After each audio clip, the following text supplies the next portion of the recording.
ମୁଁ ଘୋଷଣା କରିବା ପାଇଁ ଯାଉଛି ଯେଉଁମାନେ ପ୍ରି ମାଟ୍ରିକ ସ୍କଲାରସିପ୍ ପ୍ରଥମରୁ ଦଶମ ଶ୍ରେଣୀ ପର୍ଯ୍ୟନ୍ତ ପିଲା ଛାତ୍ରମାନେ ପାଉଥିଲେ 10,500 ଟଙ୍କା ଆଜିଠାରୁ ମୁଁ ଘୋଷଣା କରୁଛି ସେମାନେ ପାଇବେ 10,500 ଜାଗାରେ 16,000 ଟଙ୍କା ସେମାନେ ପାଇବେ।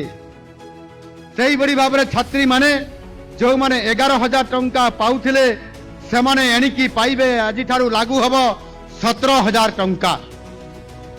ଏବଂ ସେଇଭଳି ଭାବରେ ପ୍ରି ମାଟ୍ରିକ ସ୍କଲାରସିପ୍ ଯୋଉଟା ପ୍ରଥମରୁ ଦଶମ ଶ୍ରେଣୀ ପର୍ଯ୍ୟନ୍ତ ଯେଉଁମାନେ ଅନେଶା ହଷ୍ଟେଲରେ ଯେଉଁମାନେ ରହୁଛନ୍ତି ସେମାନଙ୍କର ପାଇଁ ଛାତ୍ରମାନେ ପାଇବେ 11,000 ଟଙ୍କା ଯେଉଁମାନେ ପାଉଥିଲେ ସେମାନେ ପାଇବେ 17,000 ଟଙ୍କା ଅର୍ଥାତ୍ 6,000 ଟଙ୍କା ବୃଦ୍ଧି ଏବଂ ଛାତ୍ରୀମାନେ ପାଉଥିଲେ ଯେଉଁମାନେ 11,000 ଟଙ୍କା ସେମାନେ ମଧ୍ୟ ପାଇବେ 17,000 ଟଙ୍କା।